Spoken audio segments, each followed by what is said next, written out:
Bonjour à tous et bienvenue dans les royaumes de Kea. Aujourd'hui, une nouvelle vidéo. Tout d'abord, on va remercier la case départ, notre partenaire, le magasin de jeux, société, TCG et puzzle qui se trouve à Louvain-la-Neuve.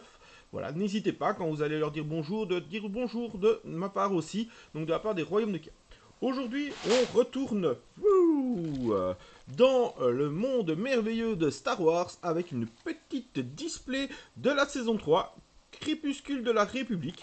Voilà, on va l'ouvrir, regardez, Chandra et Liliana sont avec moi aujourd'hui, même si elles auraient préféré que j'ouvre du Magic, mais regardez comme elles vont être contentes quand on va ouvrir notre showcase. Tam tam tam, voilà. Dites-moi dans les commentaires déjà si vous avez ouvert du Star Wars dernièrement. Si oui, est-ce que vous avez eu de beaux boosters, de belles choses à savoir là-dedans? Et sinon, ben, on va aussi un peu parler, pendant que j'ouvre, de ce ban qui est intervenu. À propos des tournois, on a donc le ban de ce leader emblématique de la saison 1 qui a traversé toutes les saisons en fonçant et en écrasant tout le monde sur son passage, notre cher Boba. Donc Boba est la première carte qui est bannie dans Star Wars. Hop, voilà notre petit Obi-Wan. Donc Boba est banni, donc ça veut dire qu'on ne peut plus le jouer en tant que leader. Donc le leader jaune-noir, hein, je vous rassure, si vous jouiez le leader vert, blanc, vous pouvez toujours. Et donc voilà, on ne peut plus le jouer, en tout cas pour l'instant, en format première et en tournoi. Pour moi, il n'y avait pas besoin spécialement de le bannir, on pouvait peut-être simplement lui faire un errata pour qu'il sorte un tour plus tard. Surtout que Boba permettait de pouvoir calmer les ardeurs de Sabine, qui va maintenant ne plus avoir, entre guillemets, une rare Hyperspace, Stella Guerrera, suivie une base, l'arène de Petranaki, et derrière, une rare foil. Allez, notre premier booster, une triple rare. Ça commence bien. Une petite rare foil. Premier booster, triple rare. On est content. Donc oui, je disais, donc Boba qui était le prédateur naturel des decks Sabine. Si on voyait beaucoup Boba, ben, c'était aussi parce qu'il y avait beaucoup de Sabine. Maintenant que Boba n'est plus là, j'espère vraiment que les tournois ne vont pas tourner tous autour d'un maximum de Sabine. J'avoue que... Hop, oh ben, Obi-Wan 2, le retour. J'avoue que mon deck Palpatine aimait bien les decks Boba, mais n'aime pas trop les decks Sabine, donc... Si Sabine arrive en force, je vais encore avoir plus dur dans les tournois avec mon deck. Bon, on va essayer de changer ça. On est déjà parti avec notre groupe de joueurs sur quelques petits tests.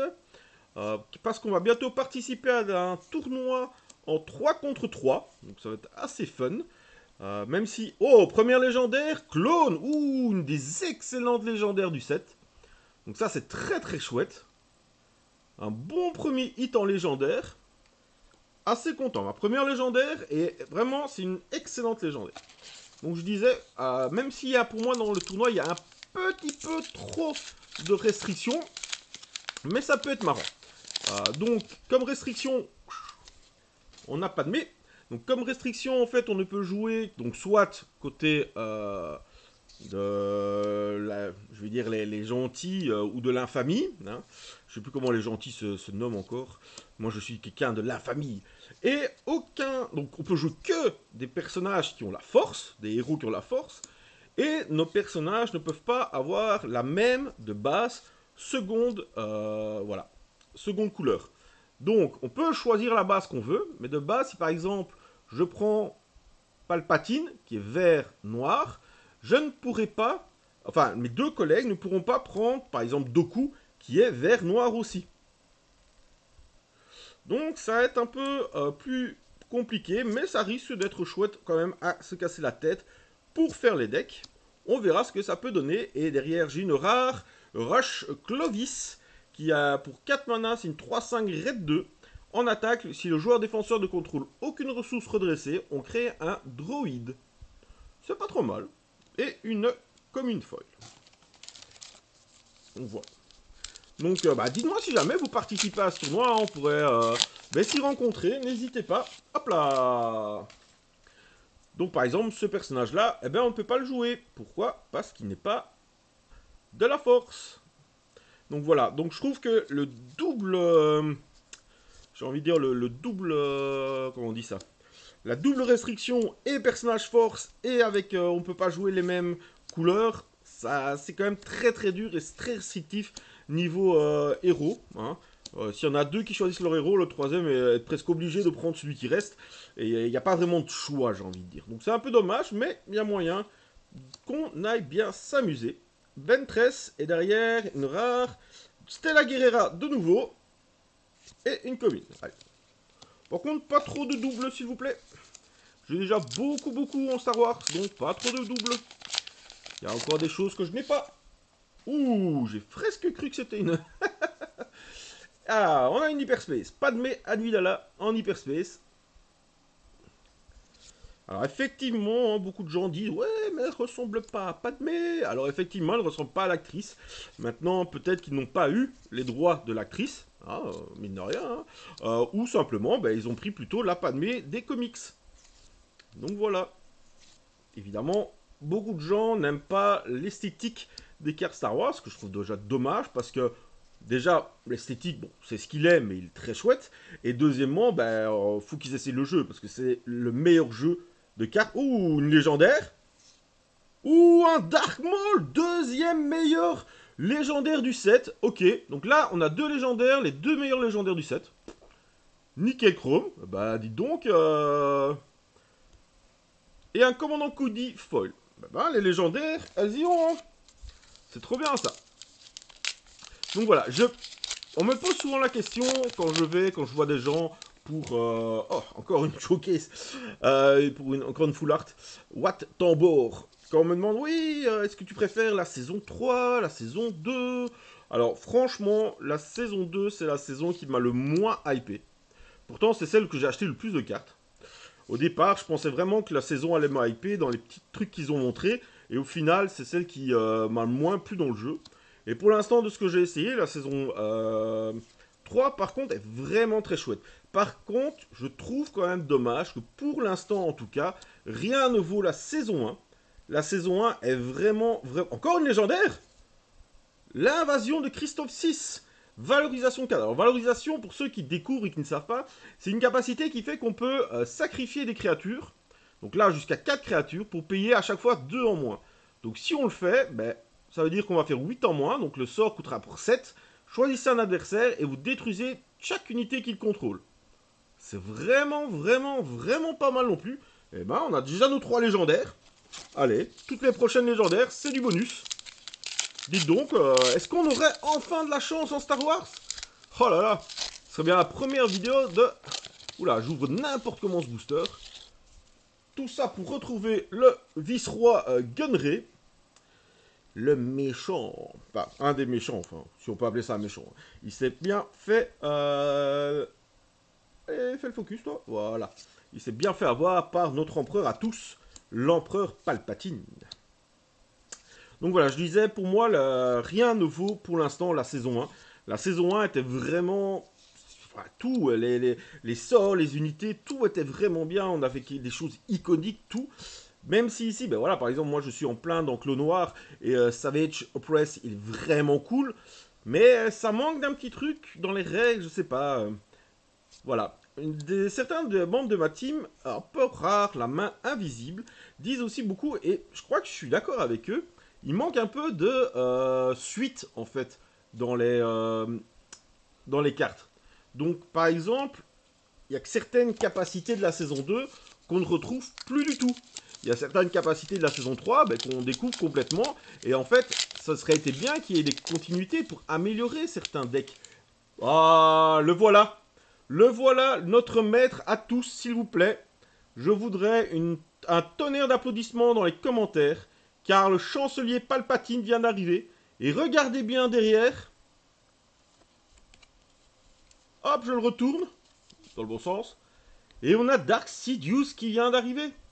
Et oui, c'est le premier leader qui ne va pas être déployé sur le terrain, mais qui va jouer d'abord pour l'Alliance, et puis pour l'Empire.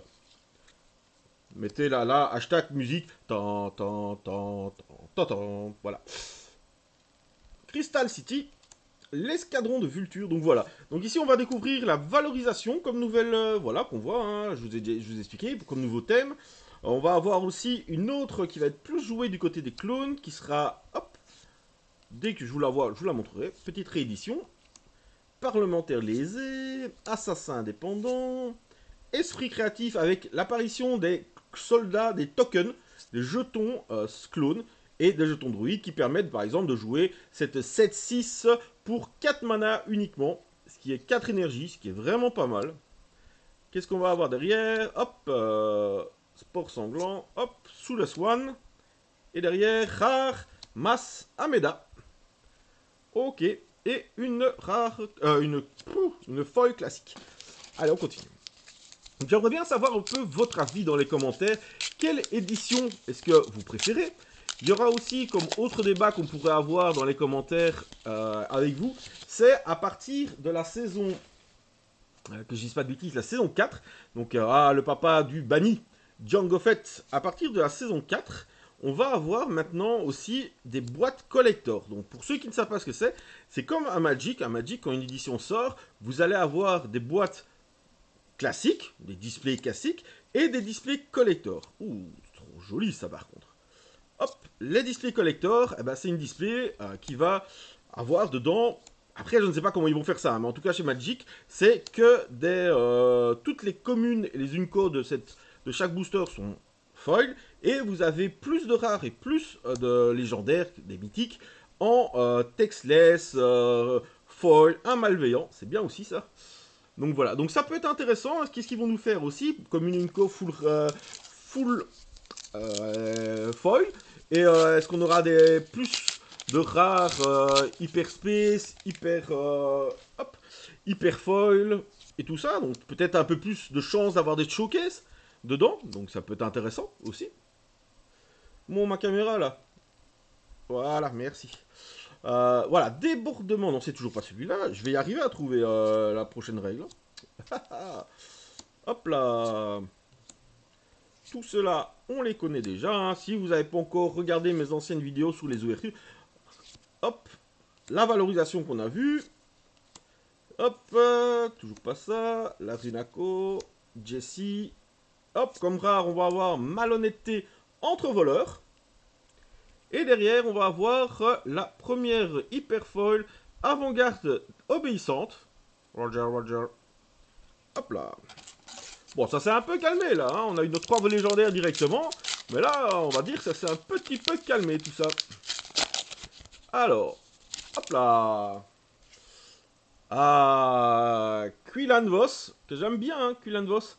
C'est même la première fois qu'il y a un leader en jaune blanc qui peut être jouable. Donc ça c'est cool. Parce que le jaune blanc malheureusement était un peu à la traîne. Pourtant le jaune, on peut vraiment se le dire, c'est quand même la couleur la plus forte de Star Wars. Donc il faut le faire pour que le jaune blanc ne soit pas joué. Mais bon, si on n'a pas de bon leader, ici au moins on va avoir un bon leader, ça peut être très intéressant aussi. Mais bon, je soutiens de toute façon l'Empire. Oh, là la rare clairvoyance avec notre bon petit Yoda, suivi toujours d'une Unco foil, sénateur compatissant. Hop là. Donc voilà, je pense que cette nouvelle série apporte quand même pas mal de choses, de bonnes choses, de bons changements dans nos decks. Donc voilà. Dites-moi ce que vous en pensez. Est-ce que vous avez des leaders dans cette nouvelle série préférée? Est-ce que vous avez déjà pensé à plein de nouvelles choses? Hop, piocher 3 cartes. Le Chevalier de la République. Qui est pas mal un chevalier. Ah voilà. L'autre, c'est coordination. Une fois joué, créer un jeton soldat clone. Donc ça, c'est la règle de la frégate. Et en fait, coordination, c'est gagner cette capacité tant que vous contrôlez au moins 3 unités. Elle y compris. Donc voilà, c'est ce qui permet, hop, ben là, les frères de cul, ils vont aller ici. C'est ce qui permet de pouvoir faire les actions, comme par exemple ici, coordination, hop. c'est quand même assez bien pour les decks qui vont spammer plein d'unités ou qui vont spammer les petites rares Luminara Unduli. Coordination, elle a aplomb, pour une 4-9 c'est pas mal. Et une fois joué, choisissez une base, soignez un dégât à celle-ci pour chaque unité que vous contrôlez. Ben voilà, typiquement, donc comme je disais, hein, pour le style de jeu où on va spammer les unités, où on va spammer les token clones, par exemple, ici, puisqu'on est du côté lumineux. Donc voilà, donc on voit que c'est intéressant. Ah, notre brave Anakin Skywalker. Hop là. Restez jusqu'à la fin, on aura des petites surprises à la fin. Hop là, le chevalier de la République. Faire prisonnier qui est une réédition de la saison 2. Soldat volontaire. Hop, les navettes de la Fédération du Commerce qui est en hyperspace. La nacelle d'attaque. Héros des deux camps. Intercepteur d'Anakin. Sénateur indépendant. Shakti. Et derrière, une base rare, l'usine de droïdes suivie d'une commune folle. Ce qu'il y a de bien aussi, c'est que depuis que je joue à ce jeu Star Wars, ça m'a donné envie de m'intéresser beaucoup plus à l'univers étendu. Et du coup, je me suis intéressé aux comics, aux romans et ainsi de suite. Je trouve ça vraiment super intéressant, en fait, tout ce qu'on peut découvrir là-dedans. Donc n'hésitez pas. D'ailleurs, ça m'a permis aussi de découvrir, enfin, même si je connaissais, mais j'avais encore jamais regardé la série Clone Noir, qui est vraiment excellentissime. Donc j'arrive bientôt à la fin, je pense. N'hésitez pas. C'est de bons conseils. Si vous avez le temps de regarder ou de lire, eh ben, ce sont des bons. Oh, regardez une fois celle-ci. Celle-ci, j'aime bien. Pour 3 mana, c'est une 3-3. Les bases ne peuvent pas être soignées. Donc c'est un peu comme Wolf, le héros, faisait. Mais ici, ben voilà, elle n'est pas unique. Donc on peut la jouer plusieurs fois en même temps. Elle est du côté volant, donc plus difficile à abattre. C'est vraiment pas mal ça. Hein. Surtout dans un rouge-noir qui est souvent beaucoup plus agressif. Une rare, la Morgane Elsbeth. Suivie d'une rare foil, Morgane Elsbeth en foil. Ben voilà. Ça m'arrive souvent pour l'instant hein, d'avoir des rares et hop. Heureusement, c'était pas une showcase. D'avoir des rares en foil et en normal dans le même booster. L'antre de Grievous. Pas encore eu beaucoup de Grievous. Hein. Je pense que j'en ai eu un seul avec tout ce que j'ai déjà ouvert. C'est pas beaucoup ça. Hein. Allez, un petit Grievous dans cette display, ce serait vraiment cool. Hein. Je pense qu'on a une Hyperspace Hyper Foil dans le fond. Ou... non, en une co. Ben voilà. Canonnière de basse altitude. Hop, et derrière, qu'est-ce qu'on va avoir? Une légendaire, notre 4ème, le chancelier Palpatine. Et oui, hein, que voulez-vous? Il sait reconnaître les vrais qui l'encouragent, qui sont à côté de lui pour dominer la galaxie. Le chancelier Palpatine, déjà, c'est une excellente carte. Chaque jeton d'unité que vous créez entre en jeu redressé. Donc déjà, ça c'est très fort. Et en attaque, si une unité a quitté le jeu à cette phase, créez un jeton soldat clone. Et ça, c'est très fort. Parce que du coup, vous attaquez, vous tuez, vous recréez un soldat qui est redressé, qui pourra réattaquer, et ainsi de suite. Ça peut permettre de faire beaucoup de vilaines choses. Hop là, Prévisla, qui est excellent en leader, je trouve. Donc c'est un rouge-noir, action, vous dépensez 1, vous infligez un nombre de dégâts égaux au nombre de cartes que vous avez pioché à cette phase. Donc évidemment, il faut le jouer dans un deck où on pioche. Et alors on le retourne pour 5, c'est une 4-6. Tant que vous avez au moins 3 cartes dans votre main, elle gagne saboteur. Et tant que vous avez au moins 6 cartes dans votre main, c'est une plus 2, c'est une 6-6.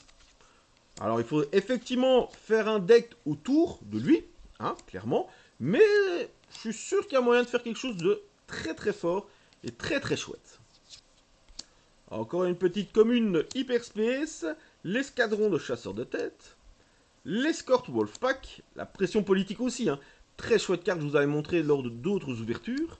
Mort par droïde, c'est pas de bol ça. Hop là. Sénateur combattissant. Hop, au Racing et derrière, encore une rare. Kit Fisto, très fort aussi. Une 7-6 pour 6 saboteur et coordination, donc si vous avez 3 créatures, 3 unités. En attaque, vous pouvez infliger 3 dégâts à unité terrestre, je le trouve vraiment pas mal. Et derrière, on a une Unco en hyper foil, Jessie. Je sais pas si on le dit comme ça en américain, mais je pense. Hein. Alors, toujours pas. Le vice-roi Gunray. On va avoir le palais Pike. Le droïde roquette impitoyable, le responsable commercial de guerre, la frégate de ravitaillement Pelta, le lancer de grenades, les réassemblages de Grievous, avant-garde obéissante, chasseur droïde, équipe de sécurité B1, corps de droïde, libérer le terrain, sénatrice indéfectible, légion de droïdes de combat, une rare avec le sabre laser de Mace Windu, et derrière, on va avoir une commune en hyperfoil, la canonnière dévastatrice. Qui est pas de mal non plus. Hein. Une 5-3 aplomb pour 5, une fois joué, vous tuez vous éliminez une unité ennemie dont les PV restants sont de 2 ou moins. Ça va mieux quand on parle mieux. Allez, on arrive déjà à la fin malheureusement. Ah là là là là là là, qu'est-ce qu'on aime ouvrir du Star Wars. Hop là. Ouh, j'y ai presque cru hein, avec Anakin. Anakin Skywalker en hyperspace. La ruche, le messager confédéré, torrent imprudent, fille de Danotyr, fer prisonnier, l'artilleur lourd de clones, l'escadron de chasseurs de tête, le chasseur droïde, la pression politique, le cab en patrouille, sénateur mécontent, Lux Bonterry, le commandant de clone Cody, et une base rare. Ah, c'est toujours dommage quand on voit la base, hein, parce qu'on la voit vraiment sous le côté, on sait que c'est une base, donc du coup, bah, c'est la rare, quoi. C'est... Bon, c'est pas ce qu'il y a de mieux, franchement. Hein. Les bases rares, je vous avoue que c'est pas ce que je préfère avoir, évidemment. Hop là. Hop. Padmé Amidala.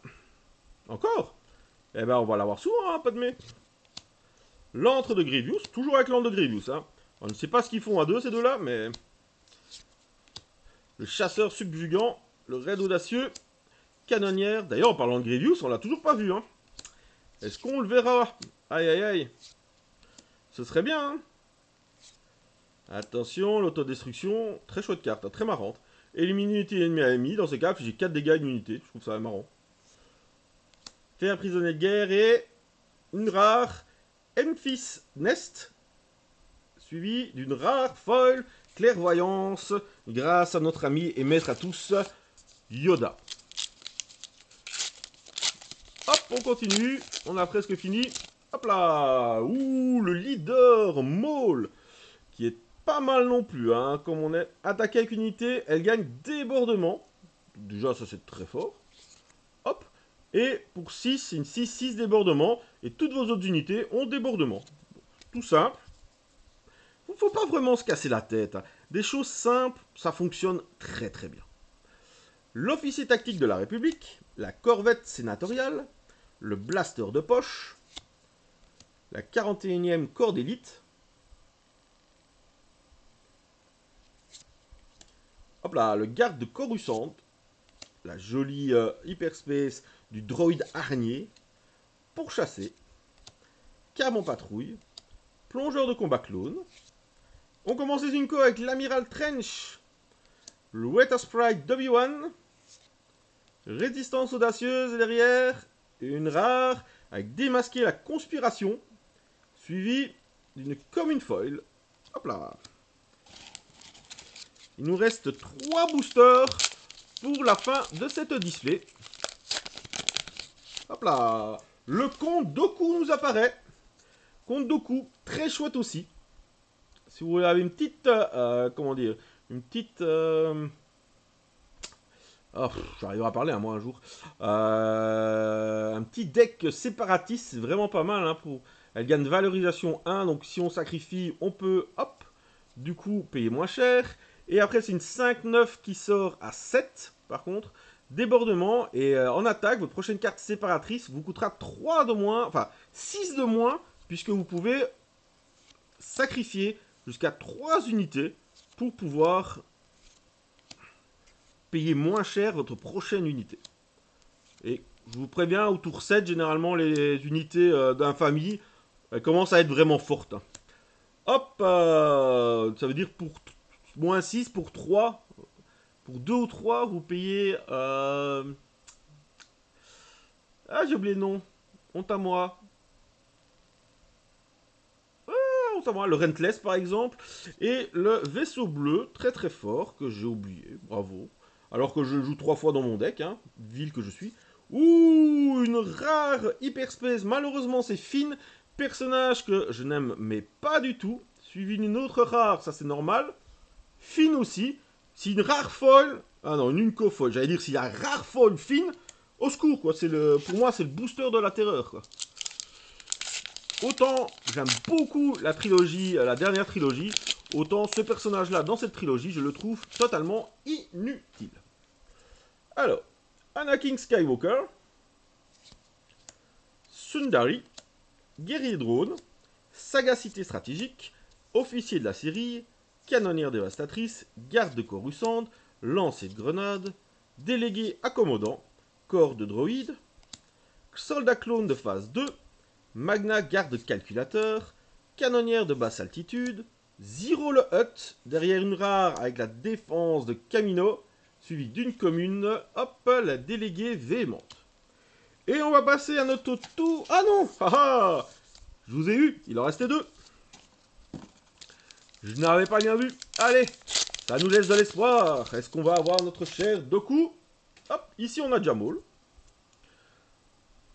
Hop là, notre petit Dark Maul, le niveau, infanterie du 212, milice de Rylot, bombardier droïde, transporteur multiple, l'arc 170, délégué accommodant, démolisseur infiltré, sur le seuil, héros des 2 camps, Shakti, champion de la duchesse, en Unco on va encore avoir ici, et après on a Mr. Bones que j'aime énormément, que j'ai mis dans mon deck Kylo.